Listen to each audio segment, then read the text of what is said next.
एक आटपाट नगर होतं आणि त्या आटपाट नगरामध्ये बादशाह आणि बिरबल राहत होते. नित्यनियमाने बादशाह आणि बिरबल रोज संध्याकाळी यमुनाकाठी फिरायला जायचे. एक दिवस बादशाहच्या मनात बिरबलाची थट्टा करण्याचा विचार आला आणि त्याने बिरबलाला विचारलं, बिरबला, तू माझा खूप लाडका आहेस, कारण की तू खूप हुशार आहेस, बुद्धिमान आहेस आणि चतुर आहेस. आता मला तू सांग, मला आता हवा आहे हवेमध्ये तरंगणारा एक महाल, तर तू मला तो बांधून देशील का? बिरबल म्हणाला, का नाही महाराज, आपण आज्ञा द्यावी. तुम्हाला जर हवेत तरंगणारा महाल हवा असेल तर मी तो तुम्हाला बांधून देईन. यावर बादशहाला खूपच आश्चर्य वाटलं की ही तर अशक्य गोष्ट आहे आणि आता हा बिरबल आपल्याला हा तरंगणारा महाल कसा बांधून देईल. आणि बादशहाने विचार केला, आता आपण याची परीक्षाच बघूया की हा आता आपल्याला महाल कसा बांधून देईल. यानंतर 6 महिन्याचा काळ गेला. बादशाह ही गोष्ट विसरला, पण बिरबल मात्र कामाला लागला होता. ज्या दिवशी त्याला बादशहाने हवेमध्ये महाल बांधण्याची गोष्ट सांगितली होती, तेव्हाच बिरबलाने विचार करून आपल्या मनामध्ये तयार केलं की आता आपल्याला बादशहाला महाल कशा पद्धतीने बांधून द्यायचा आहे. आणि मग बिरबलाने फासेपारध्याकडून 100 पोपट विकत घेतले आणि ते 100 पोपट घेऊन बिरबल आपल्या घरी आला.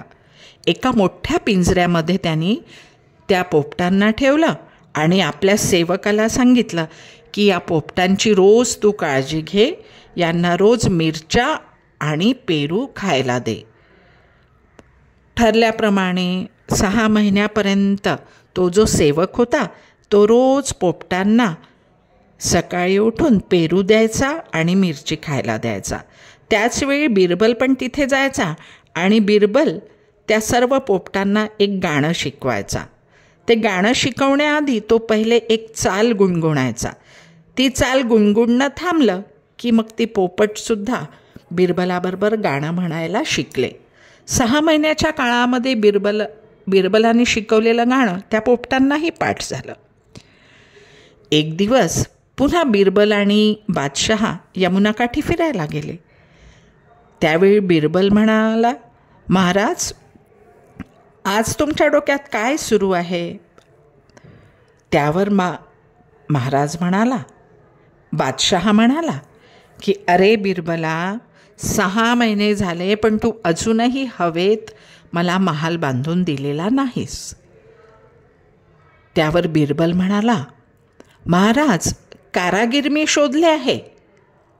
आता ते कारागीरच आपल्याला सांगतील की त्यांना काय सामान हवं आहे. ते सामान तुम्ही मला आणून दिलं की मी तुमचा महाल बांधून देतो. यावर बादशहाला खूपच आश्चर्य वाटलं. तो म्हणाला, तुला कारागीर मिळाले? मला भेटायचं आहे त्या कारागिरांना, मला बघायचं आहे त्या कारागिरांना. चल, कुठे आहेत तुझे ते कारागीर? बिरबल म्हणाला, माझ्या घरीच आहेत ते. मग बादशहाची स्वारी बिरबलाबरोबर बिरबलाच्या घरी आली आणि ज्या ठिकाणी ते 100 पोपट कारागीर ठेवले होते त्या ठिकाणी बिरबल आणि बादशहा आले. सेवक त्या ठिकाणी होताच. तो त्या पोपटांना पेरू आणि मिरच्या खायला देत होता. पोपटांचं खाणं झाल्यानंतर बिरबलानी चाल गुणगुणली. बिरबलाची चाल गुणगुणलं झाल्याबरोबर त्या 100 पोपटांनी गाणं सुरू केलं. कापसाचे खांब, ढगांच्या विटा, हवेत बांधू महाल आत्ताच्या आत्ता. कापसाचे खांब, ढगांच्या विटा, हवेत बांधू महाल आत्ताच्या आत्ता. हे गाणं ऐकताच बादशहा नवल करू लागला आणि बिरबल म्हणाला, बादशहा, हे साहित्य आता तुम्ही मला दिलं की माझं काम मी सुरू करतो. कापसाचे खांब आणून द्या, ढगांच्या विटा आणून द्या. एवढं सामान आलं की मी माझं महाल बांधण्याचं काम सुरू करतो. हे सगळं ऐकताच बादशहाला पोट धरून हसू आलं आणि बादशहा बिरबलाच्या हुशारीवर खूप खुश झाला आणि त्यांनी बिरबलाला मोठं बक्षीस दिलं. आवडली तुम्हाला ही गोष्ट? आवडली असेल तर लाईक करा आणि कमेंट करा.